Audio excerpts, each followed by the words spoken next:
Hello friends. So now let's come to the judiciary part and judiciary part में the topic is public interest litigation and मैं आपको एक चीज़ के लिए thank you बोलना चाहती हूँ कि आप लोग वीडियोस देख रहे हैं। वीडियोस देखिए बिकॉज वीडियोस में क्या है आपको एकदम क्रिस्प चीज़ें पता चल जाएंगी कि प्रीलिम्स में हमको क्या पढ़ना है। एंड दूसरी चीज़, जो भी आप पढ़ रहे हैं प्लीज़ आप लक्ष्मीकांत पॉलिटी अगर पढ़ रहे हैं तो लक्ष्मीकांत की पॉलिटी भी इसी के साथ साथ PT 365 के साथ साथ ख़त्म कर लीजिए।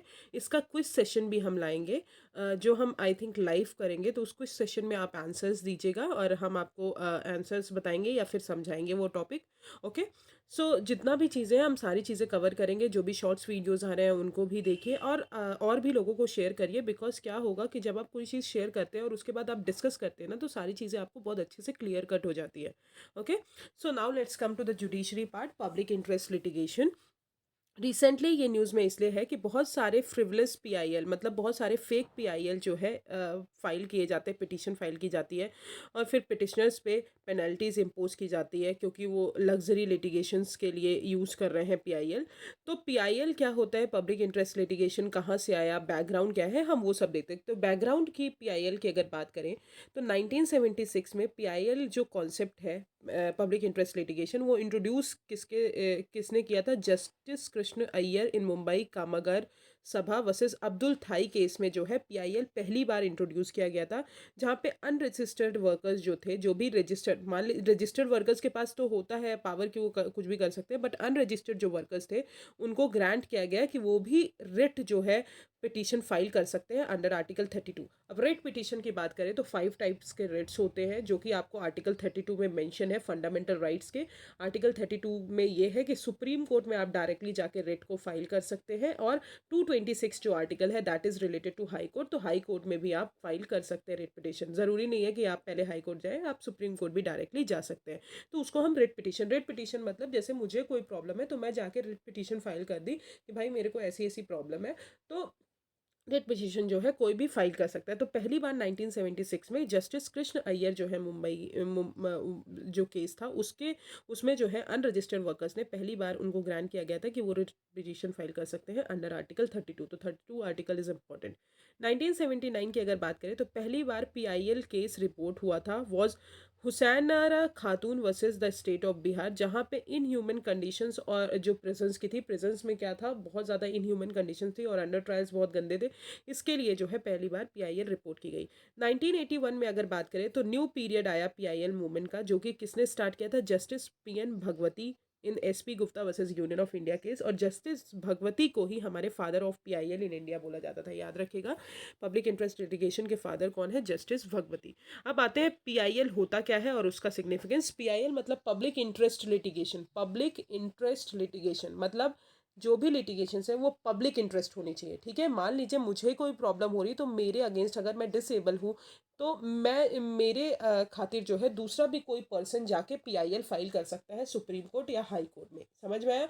मान लीजिए मुझे कोई प्रॉब्लम है, मेरे साथ कोई इशू हो रहा है, मेरा ह्यूमन राइट वॉयलेट हो रहा है, तो अगर मैं नहीं जा सकती, मेरे साथ कोई प्रॉब्लम है, मेरा डिसेबल हूँ मैं, या फिर मैं चल नहीं सकती, जो भी चीज़ें हैं, उसके लिए हमारा कोई दोस्त भी जाके पीआईएल फाइल कर सकता है। तो मतलब ज़रूरी नहीं है कि मुझे ही जाना पड़ेगा पीआईएल फाइल करने। पीआईएल जो है मेरे बिहाफ में कोई और भी फाइल कर सकता है।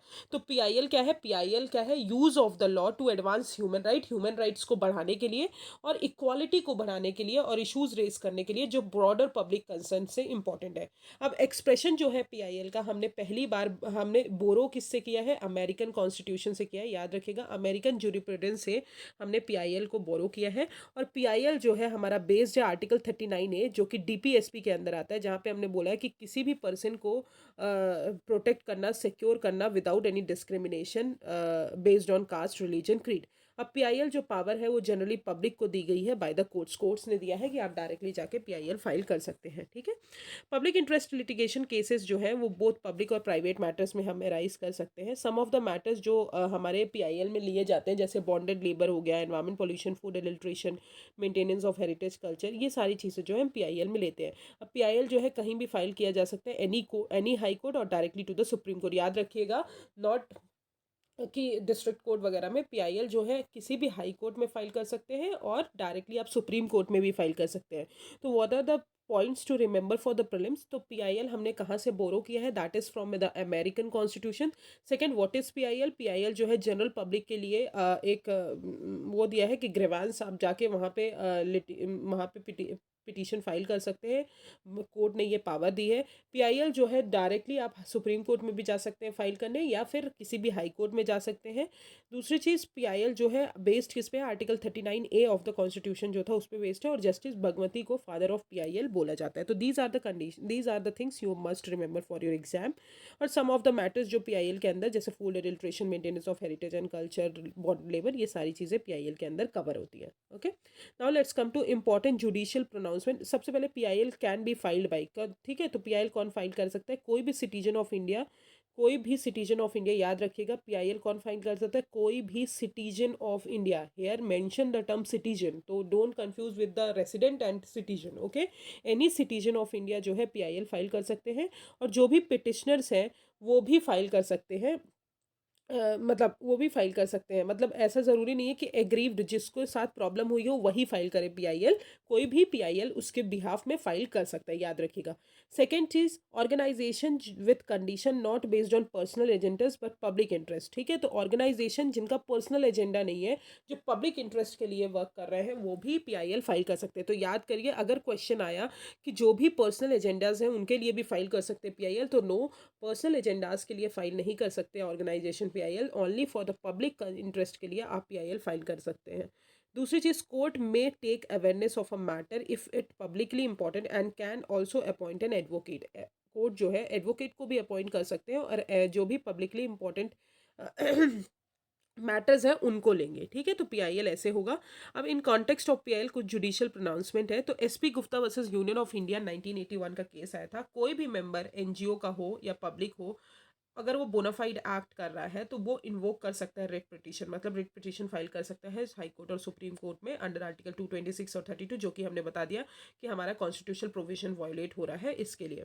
MC Mehta versus union of India case 1987 आया। तो पीआईएल जो है पहली बार लाया गया गंगा वाटर पॉल्यूशन एक्ट, मतलब गंगा जो हमारी रिवर थी वो बहुत पॉल्यूट हो रही थी, तो उसके अगेंस्ट पीआईएल फाइल किया गया। सुप्रीम कोर्ट ने बोला कि ऑल दो ऑन ऑल दो पिटिशनर जिसने फाइल किया वो भले ऑनर नहीं है उस रिपेरियन मतलब रिपेरियन ऑनर नहीं है उस गंगा वाटर जहाँ पे ये पॉल्यूट हो रहा है, वो भी जो भले वो नहीं है ऑनर, फिर भी वो पिटिशनर जो है कोर्ट जा सकता है for the enforcement of statutory provision, because ये पब्लिक कंसर्न के लिए कर रहा है ऑब्वियसली, क्योंकि Ganga water is all about सबको सबको यूज़ करते हैं, तो वो पब्लिक कंसर्न के लिए कर रहा है, भले वो रिपेरियन ऑनर ना हो, ठीक है। तो एमसी मेहता केस में ये बोला गया, तो वो सारी चीज़ें, तो पीआईएल आई थिंक आपको समझ में आ गई। Now let's come to tribunals, very important. Tribunals में अभी बहुत सारे अमेंडमेंट्स लाए गए थे, इसलिए ये ज़्यादा न्यूज़ में है।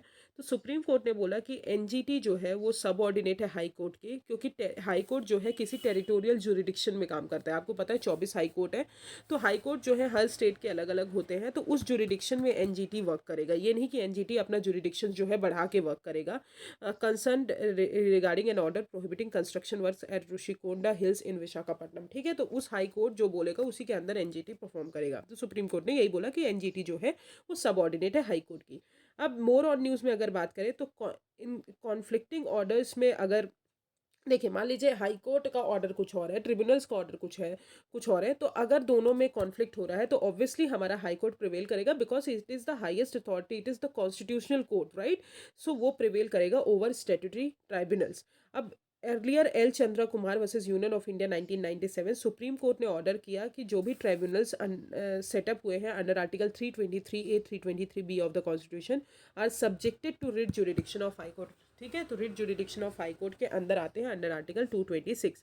अब ट्राइब्यूनल्स की अगर बात करें तो आपको पता है ट्राइब्यूनल्स जो है हमारे अमेंड करके लाए गए थे, कॉन्स्टिट्यूशन में जोड़े गए थे, 42nd कॉन्स्टिट्यूशन अमेंडमेंट हुआ था, जिसमें आर्टिकल 323A जिसमें एडमिनिस्ट्रेटिव ट्राइब्यूनल और अदर ट्राइब्यूनल्स जो है 323B में जोड़े गए थे, तो ट्राइब्यूनल्स जो है अमेंडमेंट के थ्रू लाया गया था। अब NGT tries civil cases under 7 laws. NGT के अगर बात करें तो सबसे पहले हम एनजीटी बात कर लेते हैं। एनजीटी क्या है? नेशनल ग्रीन ट्रिब्यूनल की बात करें, द क्वेश्चन ऑलरेडी पूछ चुका है एग्जाम में सीपीसीबी एंड एनजीटी से रिलेटेड, तो आप प्लीज़ बहुत एकदम क्लियर रहिए। एनजीटी जो है वो अंडर द एक्ट बना है, तो ये स्टैट्यूटरी बॉडी है, याद रखिएगा। एनजीटी एनजीटी एक्ट 2010 के अंदर बना है, तो स्टैट्यूटरी बॉडी है। इसका कंपोजिशन की बात करें तो चेयरपर्सन जो सेंट्रल गवर्नमेंट अपॉइंट करती है in consultation with chief justice of India, और एटलीस्ट 10 या मैक्सिमम 20 मेंबर्स हो सकते हैं। टर्म इनका 5 ईयर्स होता है और ये एलिजिबल नहीं होते, मतलब फिर से रीअपॉइंट नहीं हो सकते। फंक्शन की बात करें तो obviously NGT national green tribunal, तो एनवायरमेंट रिलेटेड जितने भी हो गए, एनवायरमेंट के प्रोटेक्शन के रिलेटेड, एनवायरमेंट का कंजर्वेशन के रिलेटेड सारे सिविल केसेस जो है इनके अंदर आता है, और इनका डिसीजन जो है सारी पार्टीज पे बाइंडिंग होता है। दूसरी चीज़ अगर बात करें, इसमें नहीं लिखा है बट मैं आपको एक्स्ट्रा पॉइंट बता दे रही हूँ, just note down in that PT itself. तो आप लिख लीजिएगा कि एनजीटी का जो ही अपील जो एनजीटी के अगेंस्ट जो अपील हियर करते हैं वो 90 डेज के अंदर विद इन सुप्रीम कोर्ट में हियर कर सकते हैं या हाई कोर्ट में। ओके, सो 90 डेज के अंदर, विद इन 90 डेज। अब एनजीटी जो है कुछ कुछ एक्ट से बाउंडेड है, जैसे कि NGT tries civil cases under 7 laws के अंदर, very important because these 7 laws can be asked in your prelims. Water prevention and control pollution act, Water Prevention and Control Pollution Cess Act, Forest Conservation Act, Air Pollution Act, Environment Protection Act, Pollution Protection Act, Public Liability Insurance and Biological Diversity Act। याद रखिएगा, wild life protection act and Indian forest act जो है मतलब wild life protection act and जो हमारा ST SC से forest conservation जो वो बना है, उन दोनों लॉ को ये कवर नहीं करता। याद रखिएगा कौन कौन से laws, wild life protection act and forest जो FEC जो हमारा ST SC से रिलेटेड जो लॉ बना है उनको कवर नहीं करता। ठीक है, तो दीज 7 लॉज के अंदर एनजीटी केसेस ट्रायल करते हैं। अब what are the key difference between the tribunals and the court.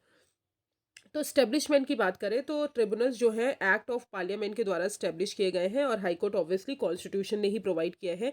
ये ट्रिब्यूनल्स 42nd कॉन्स्टिट्यूशन अमेंडमेंट से ऐड किए गए हैं, 323A 323B, जो कि हमने पहले बता दिया, और स्वर्ण सिंह कमेटी की रिकमेंडेशन में स्टेब्लिश किए गए हैं।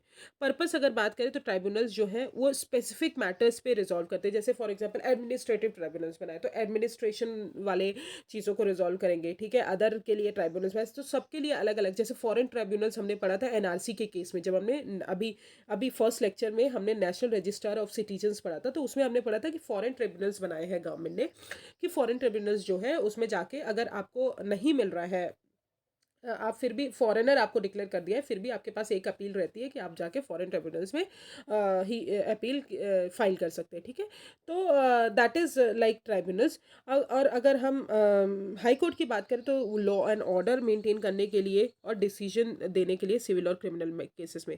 प्रोसीजरल कंप्लाइंस की बात करें तो इसका कोई प्रोसीजरल कंप्लाइंस नहीं है जैसे कि CRPC का होता है, बट ये प्रिंसिपल ऑफ नेचुरल जस्टिस से गवर्न होते हैं। याद रखिएगा, प्रिंसिपल ऑफ नेचुरल जस्टिस। और जो हाई कोर्ट है वो प्रोसीजरल कोर्ट से बाउंड होते हैं। मेंबर्स की बात करें, जुडिशियल एक्सपर्ट स्पेशल नॉलेज जिनके पास होगा इसके बारे में, ट्रिब्यूनल्स के बारे में, वो सब मेंबर्स हो सकते हैं। सिर्फ हाई कोर्ट में अगर बात करें तो सिर्फ जुडिशरी मेंबर हो सकती है। पावर्स की बात करें तो लिमिटेड टू लॉज जहाँ तक है, बट हाई कोर्ट की बात करें तो power to use all enacted laws before making decision. ठीक है, तो this is the difference between the tribunals and the high court. Now let's come to tribunals in India. अगर बात करें तो बहुत सारे ट्राइब्यूनल्स हैं, जैसे कि central administrative tribunal, competitive appellate tribunal, national green tribunal, securities appellate tribunal, arm forces tribunal, water dispute tribunal, customs exercise services tax appellate tribunal, income tax appellate tribunal. तो these are the tribunals in India. Okay, so I hope it is clear that NGT क्या होता है। NGT statutory body है, NGT act 2010 के अंदर बनी है। Members कौन अपॉइंट करता है, central government with CJI, 10 members और 20 मेंबर्स हो सकते हैं। 90 डेज के अंदर ही उसको अपील, एनजीटी के अगेंस्ट अपील फाइल करनी पड़ेगी, और टर्म 5 ईयर्स होता है, और एलिजिबल नहीं होते रीअपॉइंटमेंट के लिए। जितने भी सिविल केसेस होते हैं related to environment conservation and protection, उनके लिए वो फाइल कर सकते हैं। ठीक है, उनके लिए वो केसेस देते हैं। एनजीटी जो है 7 लॉज से बाउंडेड होते हैं, सिर्फ वाइल्ड लाइफ प्रोटेक्शन एक्ट और जो हमारा ST SC एक्ट है उसको छोड़कर। ठीक है, एनजीटी हो गया। Now let's come, what is the difference हो गया। Now let's come to tribunals reform, rationalization and condition of services act 2021। उससे पहले हम की डेवलपमेंट पढ़ लेते हैं ट्राइब्यूनल सिस्टम इन इंडिया। तो 1941 में पहला ट्राइब्यूनल बना था, as income tax appellate tribunal establish किया गया था। 1969 में पहला एडमिनिस्ट्रेटिव रिफॉर्म कमीशन ने रिकमेंड किया कि हमको सिविल सर्विसेज ट्राइब्यूनल बनाना चाहिए नेशनल और स्टेट लेवल पे। फिर 1974 में 6 लॉ कमीशन आई, उन्होंने बोला सेपरेट हाई पावर ट्राइब्यूनल होनी चाहिए और कमीशन होना चाहिए for adjudication of matters in high court. 1976 में 42nd कॉन्स्टिट्यूशन अमेंडमेंट आया और वहाँ पे हमने बोला कि एडमिनिस्ट्रेटिव ट्राइब्यूनल हमको कॉन्स्टिट्यूशन के अंदर जोड़ना चाहिए। 2017 में फाइनेंस एक्ट आया 2017, उन्होंने बोला कि रीऑर्गेनाइज ट्राइब्यूनल सिस्टम बनाना चाहिए, बहुत सारे ट्राइब्यूनल्स को मर्ज करके बेस्ड ऑन फंक्शनल सिमिलैरिटी। फिर ट्राइब्यूनल रिफॉर्म बिल 2021 इंट्रोड्यूस किया गया लोकसभा में। तो हम कुछ ट्राइब्यूनल रिफॉर्म एक्ट 2021 की बात कर ले, तो उन्होंने बहुत सारे ट्राइब्यूनल्स जो एग्जिस्टिंग एपिलिएट ट्राइब्यूनल्स थे, एपिलिएट बॉडी थी जो रिजॉल्व कर रही थी इश्यूज, उनको उनकी पावर जो है ट्रांसफ़र कर the other existing judicial body में। फॉर एग्जांपल अगर एपिलिएट ट्राइब्यूनल जो फंक्शन कर रहा है सिनेमेटोग्राफिक एक्ट के लिए, उसकी पावर जो है हाई कोर्ट को ट्रांसफ़र कर दी। तो ऑब्वियसली अगर हाई कोर्ट जो है बहुत सारी चीज़ें देख रहे हैं तो हाई कोर्ट को ट्रांसफ़र कर दी। इन्होंने ट्राइब्यूनल रिफॉर्म ऑर्डिनेंस जो है उसको रिप्लेस किया था।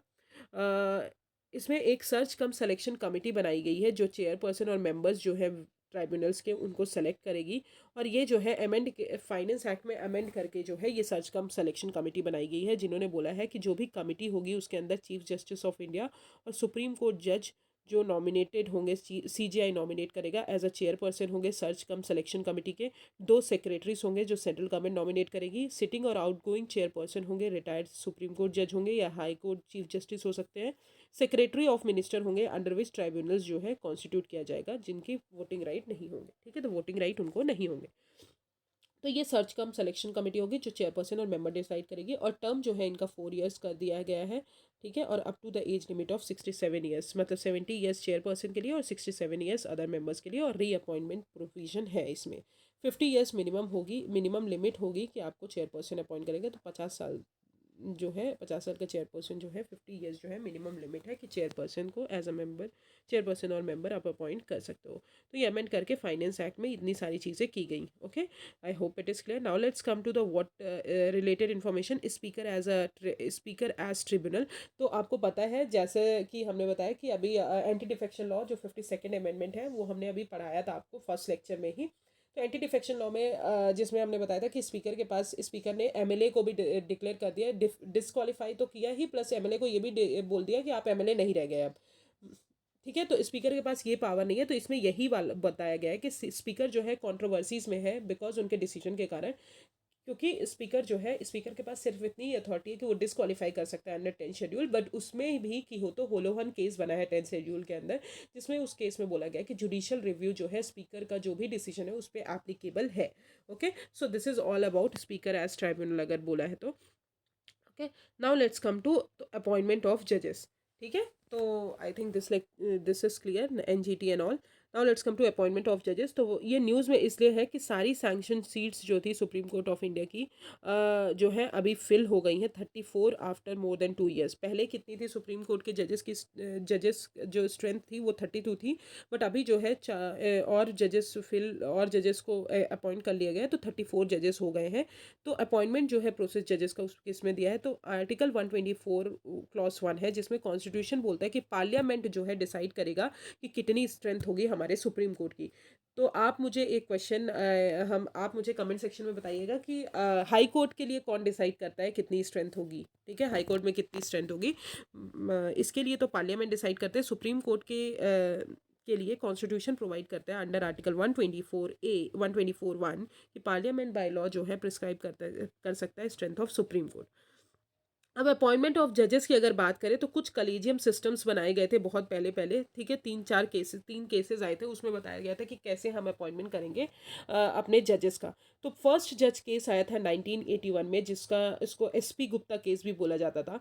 तो सुप्रीम कोर्ट ने बोला कि प्रेसिडेंट जब भी जजेस को अपॉइंट करेंगे सीजीआई की रिकमेंडेशन में अपॉइंट करेंगे, बट ऐसा ज़रूरी नहीं है कि सीजीआई की रिकमेंडेशन जो है प्रेसिडेंट पे बाइंडिंग होगी। ठीक है, तो सीजीआई रिकमेंड करेंगे, प्रेसिडेंट माने या नहीं माने, प्रेसिडेंट जो है अपॉइंट कर लेंगे जजेस को। सेकंड जज केस आया 1983 में, supreme court advocate on record association versus union of India. CJI उन्होंने बोला कि जब भी प्रेसिडेंट अपॉइंट करेंगे जजेस को तो सीजेआई सिर्फ 2 सीनियर मोस्ट जजेस से कंसल्ट करेगा फॉर अपॉइंटमेंट प्रोसेस, और फिर वो प्रेसिडेंट को रिकमेंड करेंगे तो प्रेसिडेंट अपॉइंट कर सकते हैं। ट्रांसफ़र भी कर सकते हैं, अपॉइंट भी कर सकते हैं। थर्ड जज केस आया 1998 में, जिसको हम अभी फॉलो कर रहे हैं अपॉइंटमेंट प्रोसेस में। तो सीजीआई इसमें बोला गया कि प्रेसिडेंट अपॉइंट करेगा सीजीआई की कंसल्टेशन में, और सीजीआई जो है कंसल्ट करेगा फिर 4 सीनियर मोस्ट जजेस ऑफ सुप्रीम कोर्ट कि आप अपॉइंटमेंट और ट्रांसफ़र में जो है पहले सीजीआई कंसल्ट करेगा 4 सीनियर मोस्ट सुप्रीम कोर्ट जजेस के उसमें, और उसके बाद जो है वो प्रेसिडेंट को रिकमेंड करेगा कि आप जो है अपॉइंट कर सकते हैं। Okay, so these are the 3 जजेस केस, और अभी हम थर्ड जजेस केस फॉलो कर रहे हैं। तो अपॉइंटमेंट ऑफ जजेस इन जुडिशरी अगर बात करें तो चीफ जस्टिस ऑफ इंडिया जो है और जजेस ऑफ सुप्रीम कोर्ट वो प्रेसिडेंट अपॉइंट करते हैं अंडर आर्टिकल 124 क्लॉज 2 जो है कॉन्स्टिट्यूशन का, उसके with the help of collegium system. अभी हमने बताया कलेजियम सिस्टम मतलब कलेजियम सिस्टम अपॉइंटमेंट प्रोसेस है, जजेस के अपॉइंटमेंट प्रोसेस के लिए यूज़ किया जाता है, जो भी सुप्रीम कोर्ट और हाई कोर्ट के जजेस होते हैं, और उनके ट्रांसफ़र के लिए यूज़ किया जाता है। तो अगर सुप्रीम कोर्ट का जज अपॉइंट करना है तो सुप्रीम कोर्ट में सीजेआई जो है वो 4 सीनियर मोस्ट जजेस से कंसल्ट करेगा, और उसके बाद जो है प्रेसिडेंट को रिकमेंड करेंगे कि आप अपॉइंट कर सकते हैं। हाई कोर्ट के केस में अगर बात करें तो 2 सीनियर मोस्ट जजेस से वो कंसल्ट करेंगे कि आप इनको अपॉइंट कर सकते हैं। ओके, सो यही लिखा है यहाँ पे। तो CGI chief justice of India और जजेस ऑफ सुप्रीम कोर्ट कौन अपॉइंट करता है? प्रेसिडेंट। सेम एज अगर हम chief justice of high court करें और जजेस ऑफ हाई कोर्ट करें तो वो भी प्रेसिडेंट ही अपॉइंट करते हैं। चीफ जस्टिस ऑफ इंडिया जो है उसमें सीनियर मोस्ट जज होना चाहिए सुप्रीम कोर्ट का, और नेक्स्ट सीजीआई जो है नेम होगा वो जो हमारे अभी करंट सीजीआई हैं वो रिकमेंड करेंगे। अब कलेजियम सिस्टम की बात करें जहाँ पे जो हमने पहले ही बता दिया जजेस ऑफ सुप्रीम कोर्ट और हाई कोर्ट अपॉइंट होते हैं। सुप्रीम कोर्ट का कलेजियम की बात करें तो 5 मेंबर बॉडी होती है जो कि सीजीआई हेड करते हैं, और उसमें 4 अदर सीनियर मोस्ट जजेस होते हैं कोर्ट के।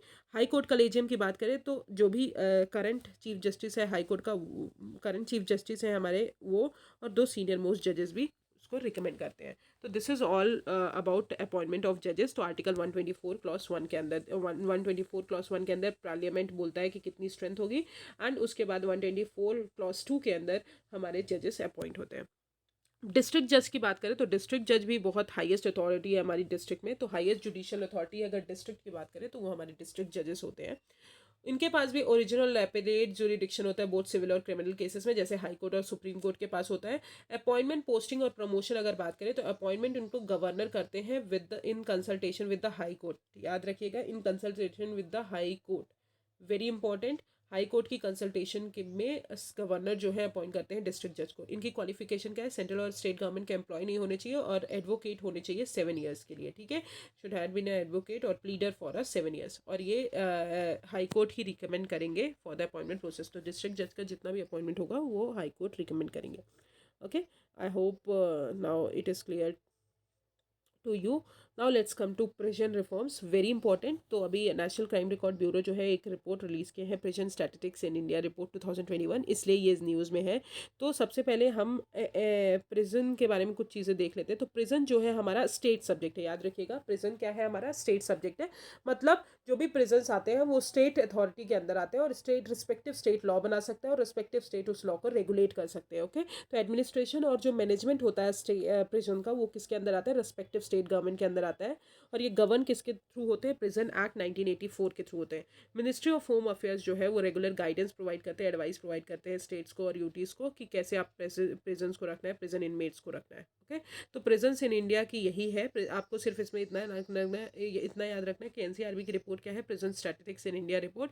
और प्रिजन्स का स्टेटस क्या है? स्टेट सब्जेक्ट है हमारा, और रिस्पेक्टिव स्टेट गवर्नमेंट के अंदर आता है। ओके, जैसे माइनिंग से पूछा था वैसे प्रिजन से भी पूछ सकता है। अब कुछ जो टर्म्स है जो हमेशा न्यूज़ में रहते हैं, दैट इज़ पेरोल एंड फॉरलॉग।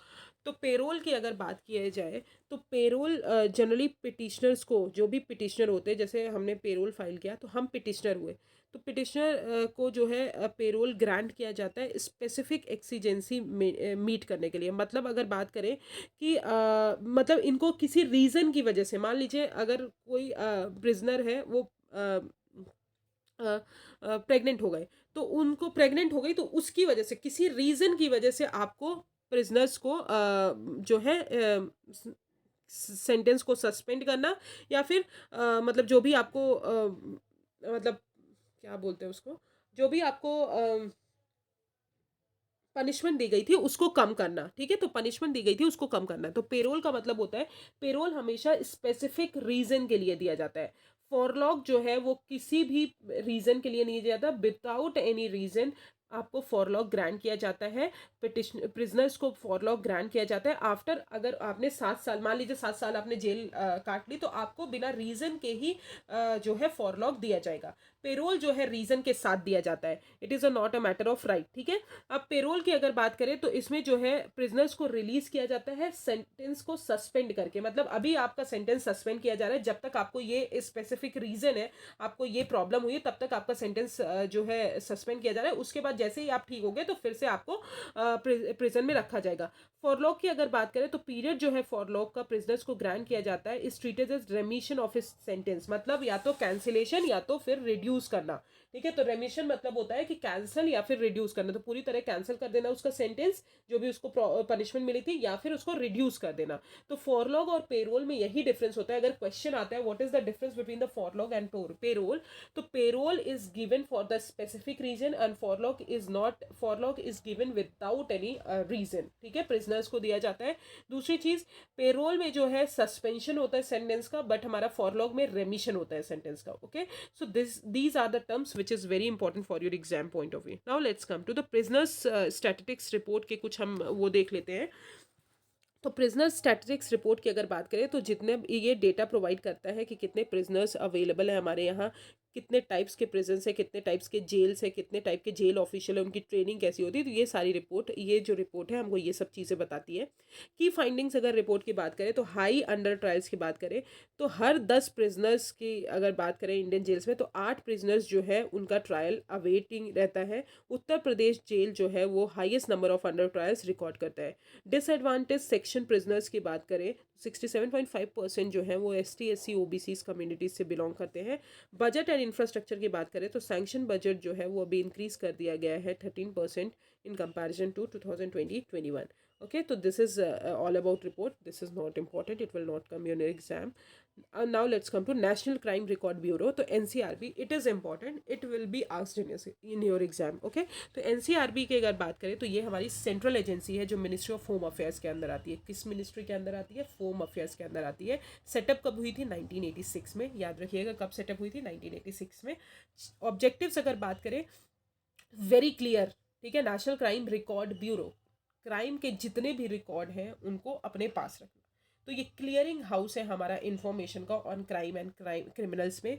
ये इंटर स्टेट इंफॉर्मेशन को डिसेमिनेट करता है, पहुंचाता है, और इंटरनेशनल क्रिमिनल्स को बताता है, जो भी रिपोर्ट्स है, जो भी उनका डेटा है उसको स्टोर कोऑर्डिनेट करता है।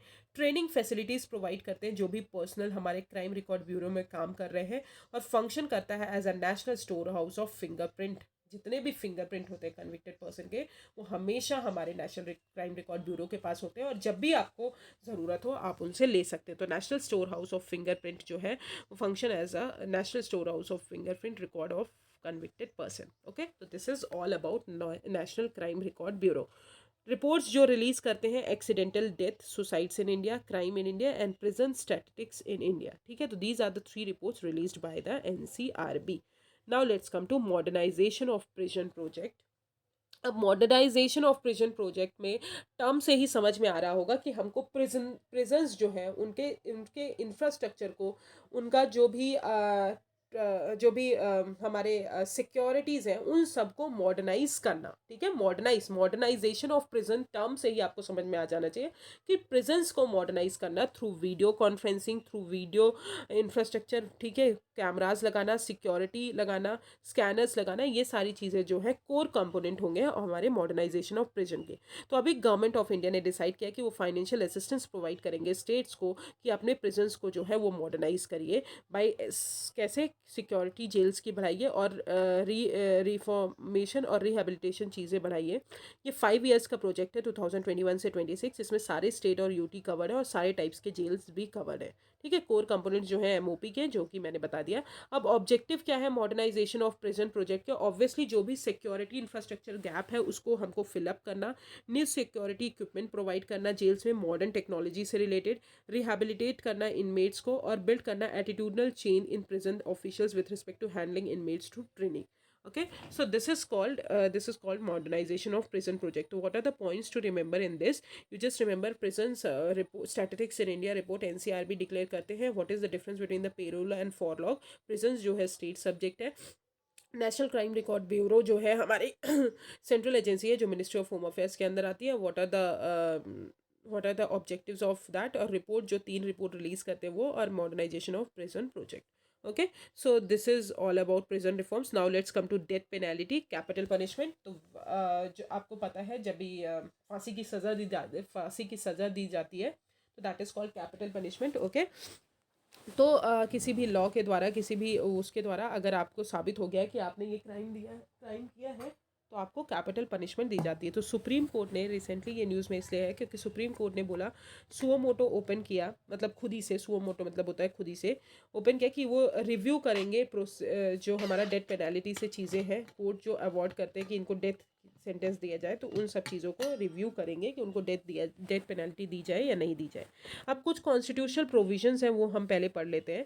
Constitution and legal provision related to death penalty in India की बात करें तो 7 शेड्यूल जो है, दैट इज क्रिमिनल 7 शेड्यूल, जो कि रिलेटेड है लिस्ट सिस्टम से। तो क्रिमिनल लॉ, क्रिमिनल प्रोसीजर जो है वो हमारे कॉन्करेंट लिस्ट के अंदर आते हैं। तो मतलब स्टेट गवर्नमेंट और स्टेट लेजिस्लेचर और पार्लियामेंट दोनों के पास पावर है कि वो डेथ पेनल्टी से डील कर सकते हैं। आर्टिकल 21 की बात करें तो कोई भी पर्सन को अपनी लाइफ को डिप्राइव करने का हक नहीं है, और पर्सनल लिबर्टी को, एक्सेप्ट अगर वो हमारे लॉ में नहीं प्रोवाइडेड है। आर्टिकल 72, आर्टिकल 161 जो हमने पढ़ लिया है, that is mercy petition of the president and the governor. Indian penal code की बात करें 1860 की, तो ये लॉ जो है ये आउटलाइन करता है provision for death penalty in India and list the offences, कौन कौन सी किसके किसके में डेथ पेनल्टी दी जा सकती है। Okay, so these are the laws जो हमारे कॉन्स्टिट्यूशन और लीगल प्रोविजंस में मेंशन है। Now let's come to the death penalty. Death penalty होता क्या है? डेथ पेनल्टी वो प्रैक्टिस होती है जिसमें आपको फांसी की सज़ा दी जाती है अगर आपको प्रूफ हो गया है कि आपने ये क्राइम किया है, ठीक है, पनिशमेंट दी जाती है, तो that is called death penalty. और ये जो है हमारे यहाँ बहुत पहले से यूज़ की जा रही है as a mode of punishment. Now let's come to death penalty in India and its framework. तो इंडिया जो है फ्यू कंट्रीज़ में से एक है जहाँ पे डेथ पेनल्टी, कैपिटल पनिशमेंट दी जाती है, और डिफरेंट लॉज के अंदर वो मेंशन है। बाय द एंड 2021 488 प्रिजनर्स जो है उनको डेथ पेनल्टी दी गई है फॉर द ऑफेंसेस जो भी उन्होंने कमिट किए हैं। पंजाब और मध्य प्रदेश जो है अभी इंट्रोड्यूस किया है कि death penalty for causing death by spurious liquor उनको भी दी जाएगी। 1980 में Bachan Singh versus state of Punjab act आया था। वेरी इंपॉर्टेंट केस जो है बच्चन सिंह, ये हमेशा न्यूज़ में रहा है। तो Bachchan Singh versus state of Punjab जो है 1980 का केस था। सुप्रीम कोर्ट ने बोला कि हमको डेथ पेनल्टी को, उन्होंने वैलिडिटी दी, कॉन्स्टिट्यूशनल वैलिडिटी दी, डेथ पेनल्टी जो है ज़रूरी है due to built in procedural safeguard. ठीक है, प्रोसीजरल सेफगार्ड के लिए हमको कॉन्स्टिट्यूशनल वैलिडिटी देनी पड़ी डेथ पेनल्टी को। मतलब सुप्रीम कोर्ट ने ऑलरेडी बोल दिया कि डेथ पेनल्टी जो है वैलिड है।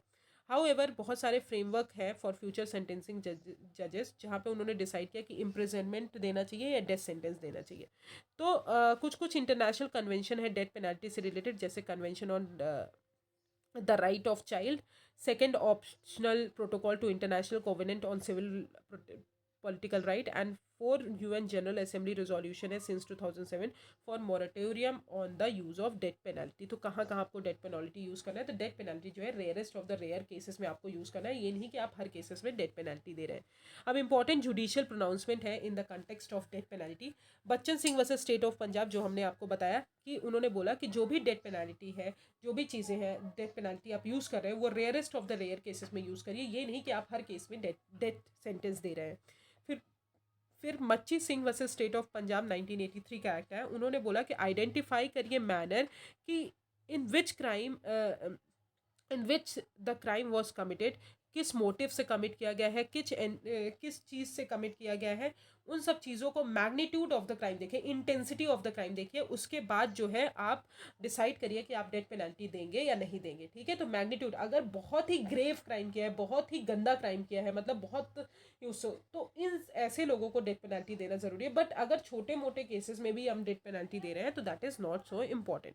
फिर Shatrughan Chauhan versus union of India 2014 का केस आया।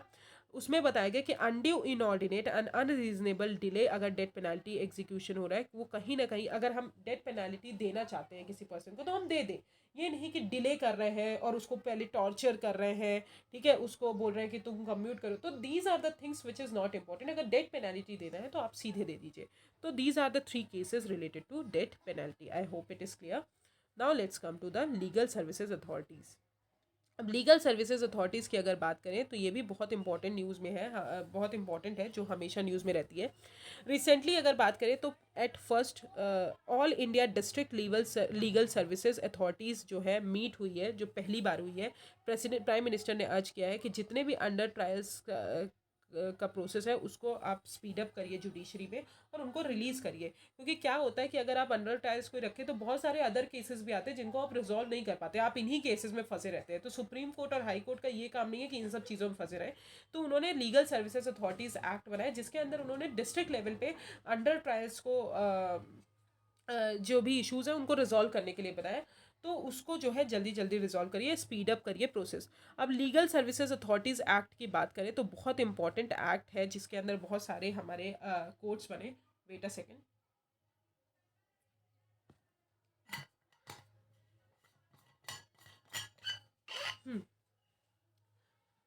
हाँ, तो about legal services authorities act 1987 की बात करें, ये एनैक्ट किया गया था कि हमको नेशन वाइड यूनिफॉर्म एक हमको नेटवर्क बनाना है, जहाँ पे हम फ्री और लीगल एड सर्विसेज प्रोवाइड करें जो हमारे वीकर सेक्शन है पॉपुलेशन की, उनको। ठीक है, क्या होता है उनके पास ना ज़्यादा पैसा होता है, इतना ज़्यादा आप सुप्रीम कोर्ट और हाई कोर्ट में हर बार नहीं जा सकते, तो ये या फिर डिस्ट्रिक्ट कोर्ट में, तो इसलिए जो है ये लीगल सर्विसेज अथॉरिटीज़ एक्ट बनाया गया, जिसके अंदर जो है जितने भी वीकर सेक्शन पॉपुलेशन है वो फ्री लीगल एड और कॉम्पिटेंट लीगल सर्विसेज प्रोवाइड हो सकती है उनके लिए।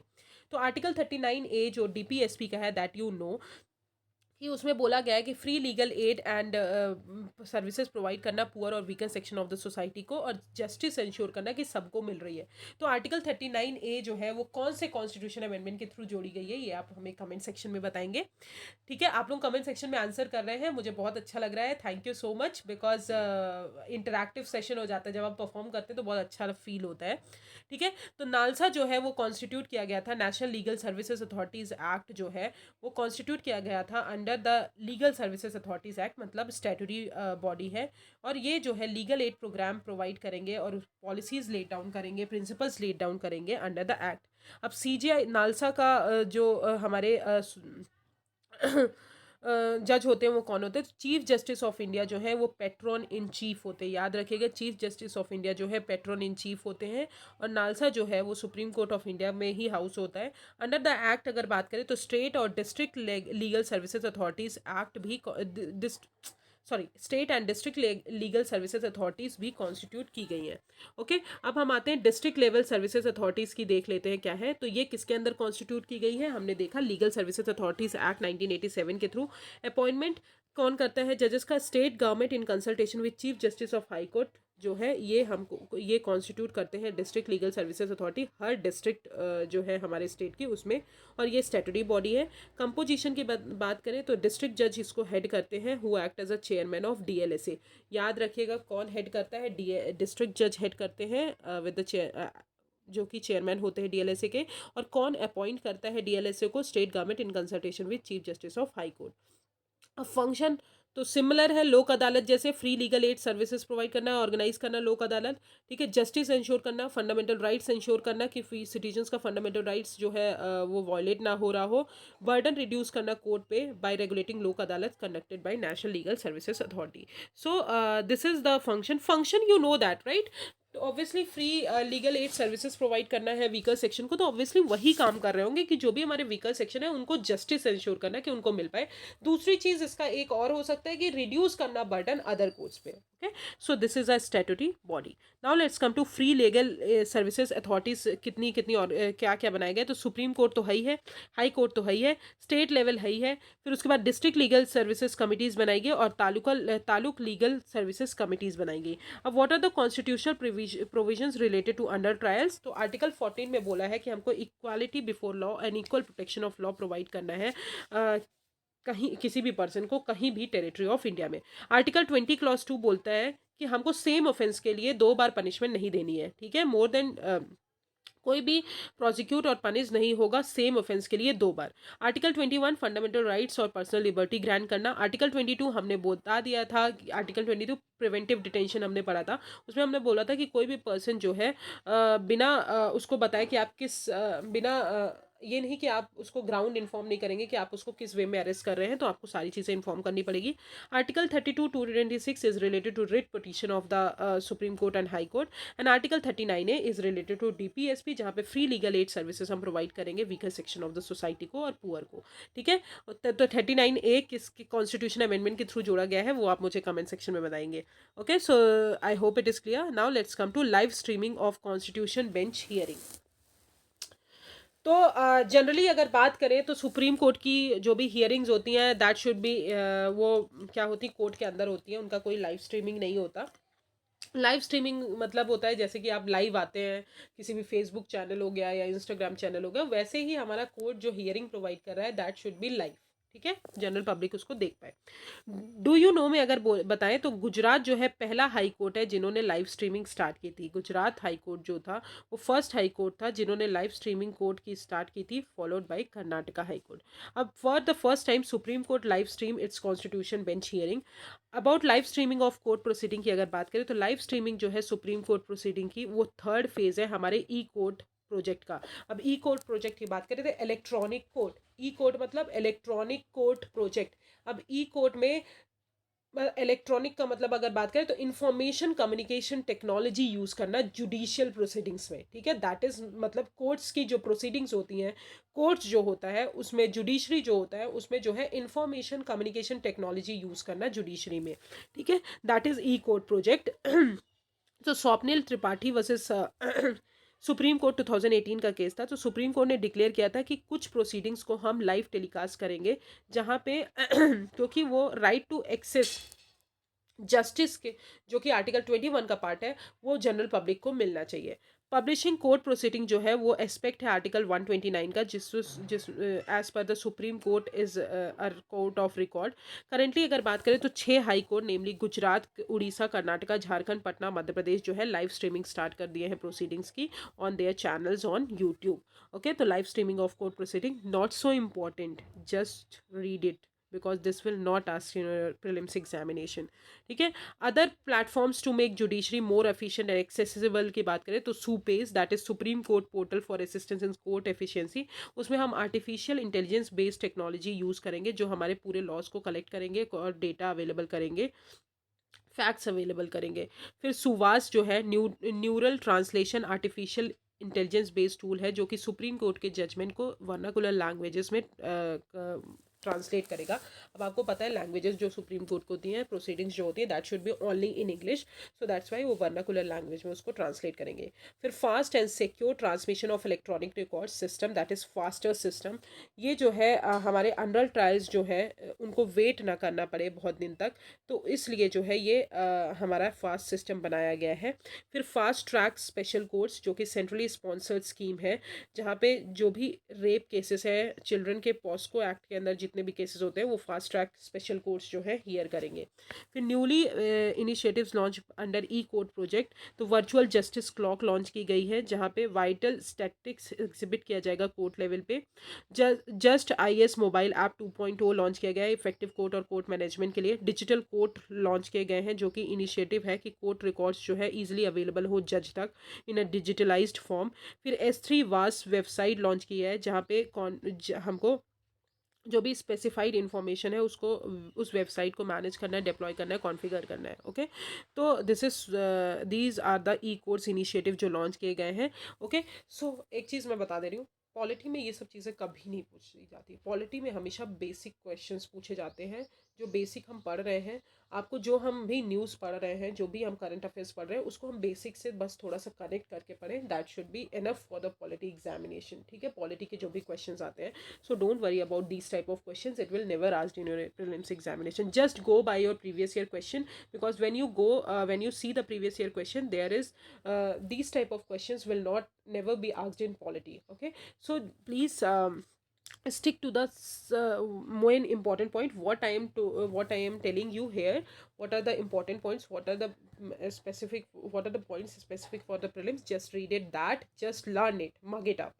Okay, so now let's come to other important news. तो अदर इंपॉर्टेंट न्यूज़ की अगर बात करें तो टेली लॉ सर्विस जो है अभी ये न्यूज़ में इसलिए है कि मेमोरेंडम ऑफ अंडरस्टैंडिंग साइन की गई है डिपार्टमेंट ऑफ जस्टिस और नालसा, जो कि हमने पढ़ लिया नालसा एक्ट जो national legal services authorities act है, on integrated delivery of legal services. As per the agreement अगर बात करें तो नासा जो है वो 700 लॉयर्स प्रोवाइड करें, 700 लॉयर्स को सर्विसेज प्रोवाइड करेंगे हर डिस्ट्रिक्ट में under the tele law program के अंदर जी, ठीक है। और ये भी जितने भी एम्पेनल लॉयर्स हैं वो एक्ट करेंगे एज अ रेफरल लॉयर्स की तरह, कि जो भी डिस्प्यूट रेजोल्यूशन है उसको हमारे मैकेनिज्म को बढ़ाएंगे और डिस्प्यूट रिजोल्यूट करेंगे as a pre litigation stage.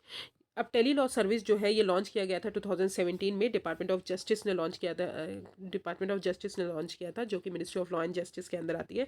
और टेली लॉ जो इनिशिएटिव है वो हमारे प्री लिटिगेशन टूल के लिए बहुत इंपॉर्टेंट हो जाता है, रिलायबल और एफिशिएंट इस इंटरफेस सर्विसेज प्रोवाइड करना। अब tele law mainstream legal aid to marginalised seeking groups को देते हैं, that is not so important, ठीक है। तो टेली लॉ सर्विसेज जो है ministry of department of justice के अंदर आता है, ministry of law and justice के अंदर आता है, 2017 में बनाया गया। और ये किस लिए है? प्री लिटिगेशन सर्विसेज के लिए है, प्री लिटिगेशन टूल है, ठीक है। That is tele law service, this is the most important point you must remember.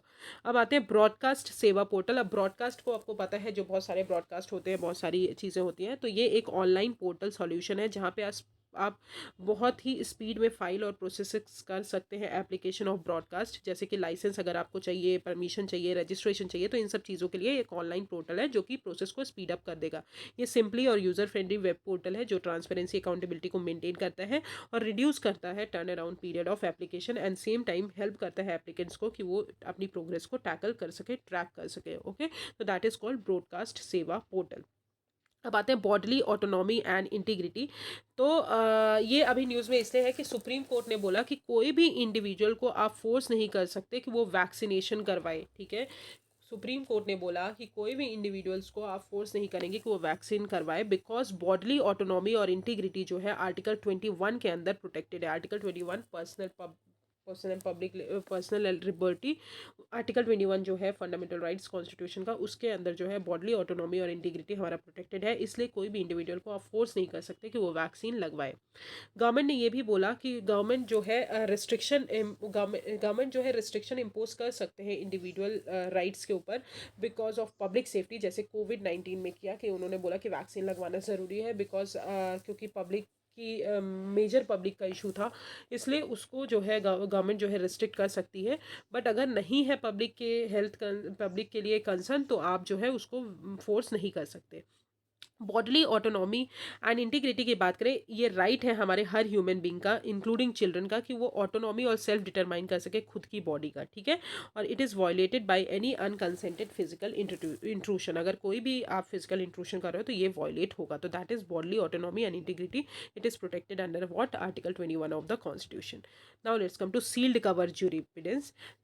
Sealed cover jurisprudence की बात करें तो it is a supreme court और लोअर कोर्ट की प्रैक्टिस है। सुप्रीम कोर्ट और लोअर कोर्ट यूज़ करते हैं, इंफॉर्मेशन एक्सेप्ट करते हैं। जैसे फॉर एग्जांपल कोई गवर्नमेंट एजेंसी है, उससे उन्होंने इंफॉर्मेशन एक्सेप्ट की बाय सील्ड, मतलब एक सील्ड एनवेलप में एक्सेप्ट करते हैं इंफॉर्मेशन, और वो जनरल पब्लिक को अवेलेबल नहीं होती। कोई जो जिस जजेस को दिया जा रहा है सिर्फ उन्हीं जजेस को अवेलेबल होगी वो इन्फॉर्मेशन।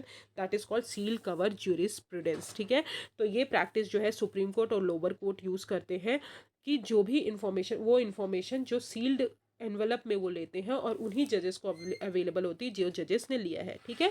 तो it is a practice used by supreme court और lower court for of asking for accepting information from government agencies in a sealed envelope that can only be accessed by the जजेस, ठीक है। कोई भी specific law नहीं है जो हमारे डॉक्ट्रिन ऑफ सील्ड कवर को डिफाइन करेगा, ठीक है। तो डॉक्टर ऑफ सील कवर को कोई भी लॉ डिफाइन नहीं करता। इसका नीड क्या है? ऑब्वियसली डिग्निटी प्रोटेक्ट करना। जो भी सेक्सुअल वर्कर्स, सेक्सुअल असॉल्ट्स हो गए, चाइल्ड अब्यूज़ हो गए, तो इन सब चीज़ों को जो है पब्लिक में नहीं उछालना, इन सब चीज़ों को सिर्फ अपने तक रखना। दैट इज़ इसके लिए यूज़ करते हैं ऑफिशियल सीक्रेट्स एक्ट के लिए और ऑनगोइंग इन्वेस्टिगेशन को प्रोटेक्ट करने के लिए। तो सील्ड कवर ज्यूरिप्रूडेंस का मतलब ये होता है। सील्ड कवर मतलब सील्ड एनवेलप में चीज़ों को लेना। अब आते हैं ट्रांजिट एंटिसिपेटरी बेल। तो अभी ये न्यूज़ में इसलिए है कि बॉम्बे हाई कोर्ट ने जो है अपने लार्जर बेंच को जो भी ट्रांजिट एंटिसिपेटरी बेल होते हैं उनको इशू करने के लिए। अब ट्रांजिट एंटिसिपेटरी बेल होता क्या है वो इंपॉर्टेंट है, ये सब इंपॉर्टेंट नहीं है किसने क्या किया किसने क्या नहीं किया। तो ट्रांजिट एंटिसिपेटरी बेल जो है ये दिया जाता है जब केस जो है अगेंस्ट अ पर्सन मान लीजिए कोई स्टेट है जहाँ पे पर्सन जो है क्राइम कंडक्ट किया है और वहाँ पे वो अरेस्ट हुआ है, बट उसका जो केस है, बेल का केस है, वो फाइल कहाँ हो रहा है, दूसरे स्टेट में हो रहा है, ठीक है। That is called transit anticipatory bell. Transit anticipatory bell तब दिया जाता है जब मान लीजिए, एग्जाम्पल लीजिए, मैं एक पर्सन हूँ, मैंने क्राइम कमिट किया है गुजरात में और मैं गुजरात में अरेस्ट हुई हूँ, बट मेरा जो केस है वो फाइल कहाँ किया जा रहा है, दूसरे डिफरेंट स्टेट में किया जा रहा है, मान लीजिए एमपी में किया जा रहा है। तो ये हो जाता है हमारा ट्रांजिट एंटिसिपेटरी बेल। तो transit anticipatory bail is sought when a case against a person has been or is likely to be filed in a different state. Case जो है डिफरेंट स्टेट में फाइल हुआ है, जहाँ पे वो अरेस्ट हुई है वहाँ पे नहीं हुआ है, ठीक है। तो केस मान लीजिए हम गुजरात में अरेस्ट हुए हैं, बट हमारा केस कहाँ फाइल हुआ है, हमारा केस एमपी में फाइल हुआ है, तो that is called as transit anticipatory bail. अब पर्पस जो है ट्रांजिट एंटिसिपेटरी बेल का, कि पर्सन को बेल अलाउ करना so that he can approach or she can approach to the court in a state, ठीक है, कि बेल के लिए जो है वो कहीं कहीं कोर्ट पे जा सके कि हमको जी हमको क्या है, बेल दीजिए। तो that is called transit anticipatory bail. अब ट्रांजिट एंटिसिपेटरी बेल जो है वो किसी भी सीआरपीसी और किसी भी एक्ट में मेंशन नहीं है। तो transit anticipatory bell not defined और मेंशन अंडर द सीआरपीसी, ठीक है। बट सेक्शन 43 बी जो है सीआरपीसी का, वो ग्रांट ऑफ बेल्स मतलब बेल देने की बात करता है to a person arresting anticipating arrest, ठीक है। तो ट्रांजिट एंटिसिपेटरी बेल समझ में आया। मान लीजिए आपने, क्या होता है कि आपने क्राइम कंडक्ट किया गुजरात में, क्राइम कंडक्ट किया गुजरात में, बट आपका केस कहाँ फाइल हो रहा है, दूसरे स्टेट में फाइल हो रहा है, तो आप जो है बेल नहीं ले पा रहे हैं। तो पर्पस क्या होता है कि आपको बेल अलाउ करना, सो दैट आप जो है कोर्ट में जाके अप्रोच कर सके बेल के लिए। तो that is transit anticipatory bail. अब आते हैं कॉन्स्टिट्यूशनल बेंच। तो recently chief justice of India ने बोला है कि देयर सुप्रीम कोर्ट में एटलीस्ट वन कॉन्स्टिट्यूशनल बेंच हमेशा रहनी चाहिए। ये नहीं कि कोई भी कॉन्स्टिट्यूशनल बेंच नहीं है।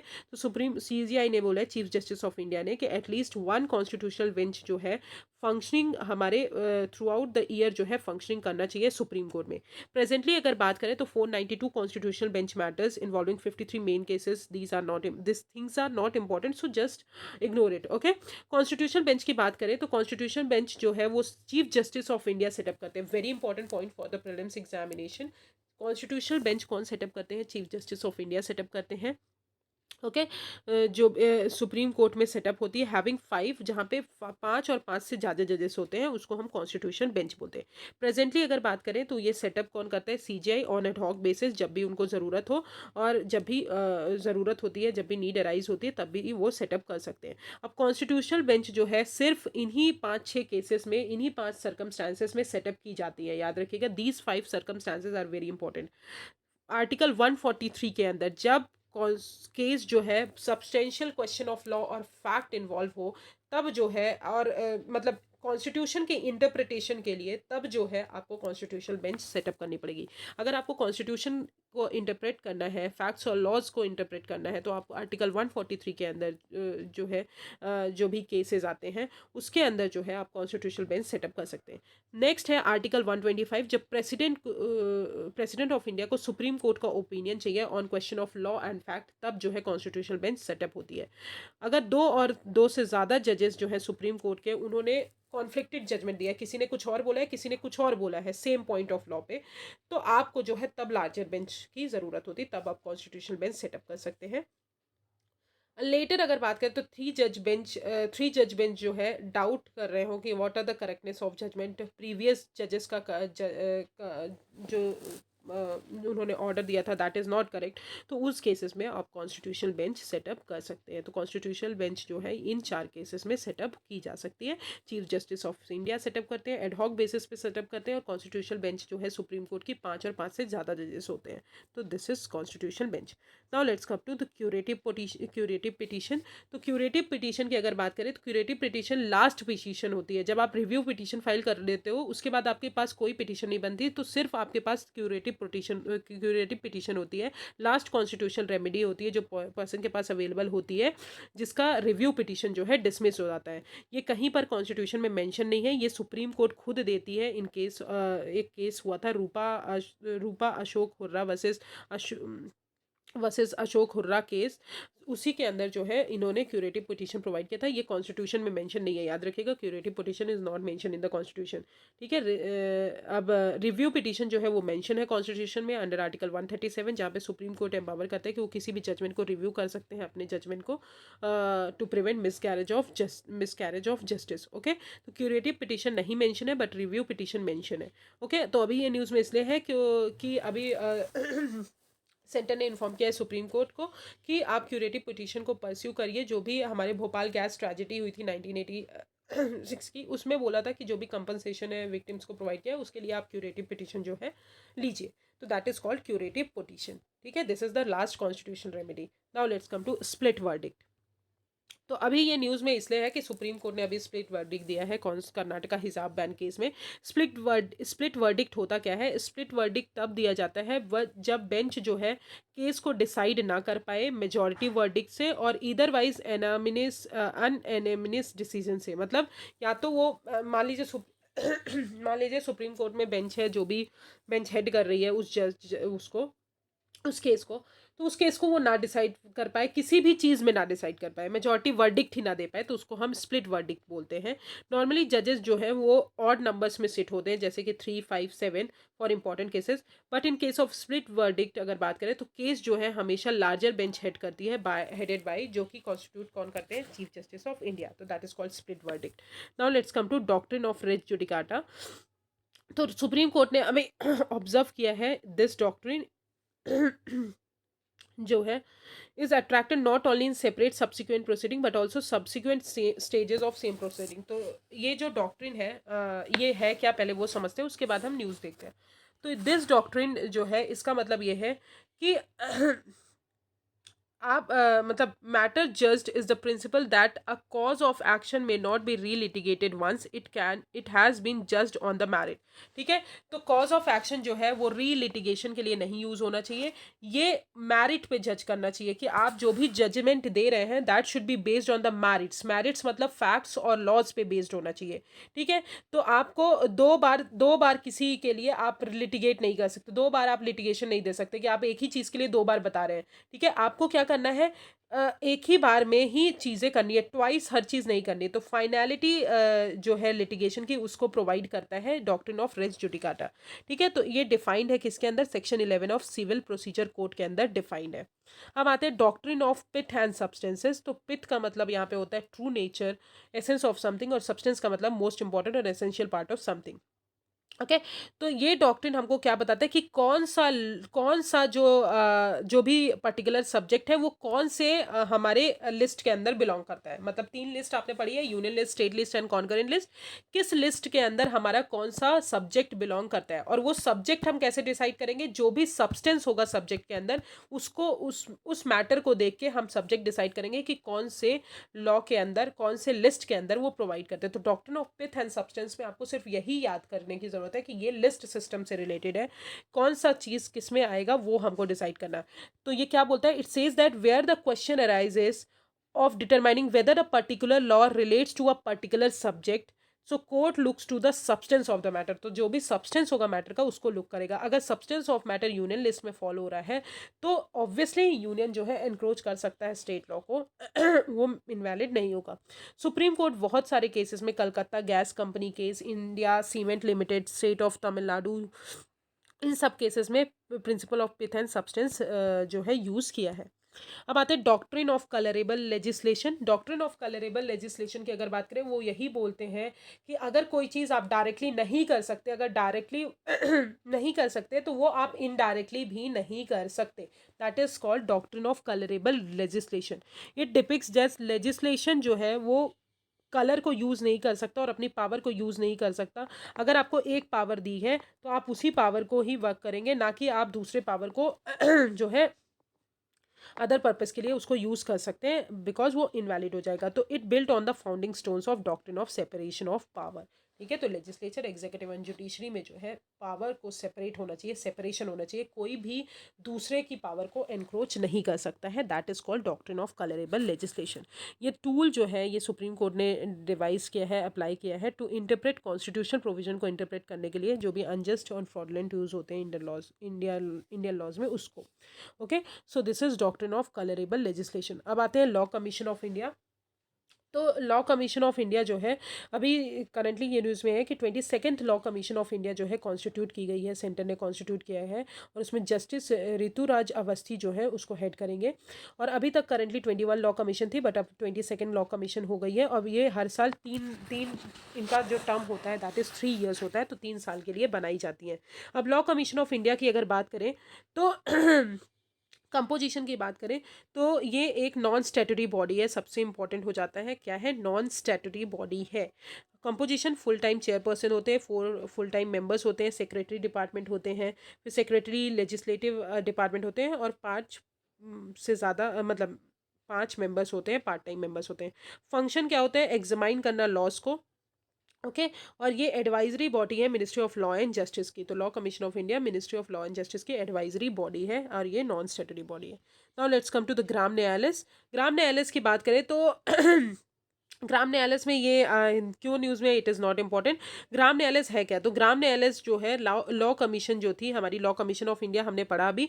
तो लॉ कमीशन 21 अपनी 114th रिपोर्ट में बोला था, सजेस्ट किया था कि हमको ग्राम न्यायालय इस्टेब्लिश करना चाहिए। तो पार्लियामेंट ने 2008 में ग्राम न्यायालय एक्ट बनाया, और उसके अंदर जो है ग्राम न्यायालय जो है बनाए। अब साइलेंट फीचर्स अगर बात करें तो ग्राम न्यायालय जो है ये क्रिमिनल केसेस, सिविल केसेस और कुछ केसेस इन सूट्स वगैरह देखते हैं। ये जो है ग्राम न्यायालय कहाँ बनेगा, हमेशा पंचायत के इंटरमीडिएट लेवल पे बनेगा। ठीक है, तो पंचायत के इंटरमीडिएट लेवल पे आपको ग्राम न्यायालय इस्टेब्लिश करना है। और ये गाइडेड किसके द्वारा होंगे, प्रिंसिपल ऑफ नेचुरल जस्टिस के द्वारा, और टू एनी रूल जो भी हाई कोर्ट हमारा बनाएगा। स्टेट गवर्नमेंट जो है in consultation with the high court जो है न्यायाधिकारी चुनेगा। हर ग्राम न्यायालय के लिए कौन चुनेगा, state government with the consultation of high court जो है न्यायाधिकारी चुनेंगे। और they shall not be bounded by Indian evidence act से ये बाउंड नहीं होते। तो these are the silent features of Gram Nyayalaya act, it is important. Okay, now let's come to narco test. तो अभी नार्को टेस्ट की अगर बात करें तो ये जनरली न्यूज़ में इसीलिए है कि आप किसी भी को भी बिना इन्फॉर्म करे कि आपका नार्को टेस्ट होने वाला है तब तक आप नार्को टेस्ट नहीं कर सकते। विदाउट देयर कंसेंट आप इंडिविजुअल का नार्को टेस्ट नहीं कर सकते, बिकॉज कहीं ना कहीं नार्को टेस्ट जो है आपके नर्वस सिस्टम को हिलाता है, नर्वस सिस्टम को खराब करता है। इसलिए नार्को टेस्ट जो है वो हमेशा कंसेंट के साथ ही होना चाहिए, इसलिए ये न्यूज़ में है, इसलिए जो है इम्पोर्टेंट है।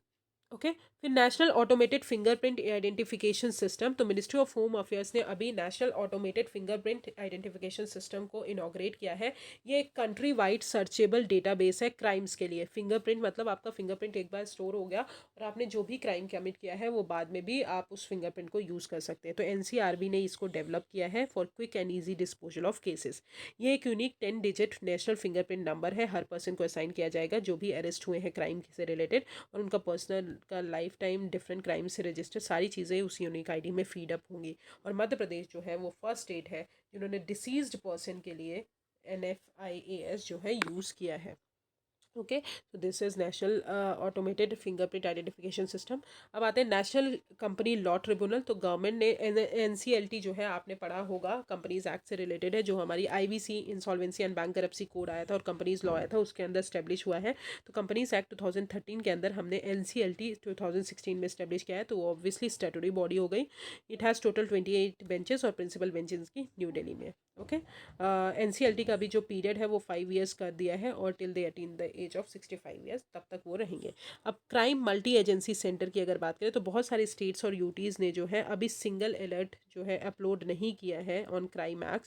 क्राइम एक्ट की बात करें वो 2020 में लॉन्च किया है मिनिस्ट्री ऑफ होम अफेयर्स ने, कि जितनी भी इंफॉर्मेशन है क्राइम से रिलेटेड, क्रिमिनल से रिलेटेड, वो 24/7 जो है अवेलेबल हो with various law enforcement agency, और सीमलेस फ्लो हो हमारे इन्फॉर्मेशन का। एप्लीकेशन जो है ये रन कौन करता है, national crime record bureau run करती है, जिसका हेम यही है कि क्राइम को प्रिवेंट करना और क्राइम अर्ली डिटेक्शन करना क्राइम्स का। That is crime multi agency centre. Okay, so this is the end of judiciary. I will start election tomorrow. Thank you so much. If you have any problem just comment me on the comment section, and please आप लोग बहुत अच्छे से पढ़िए, because बहुत ज़रूरी है पढ़ाई। ठीक है। And thank you so much.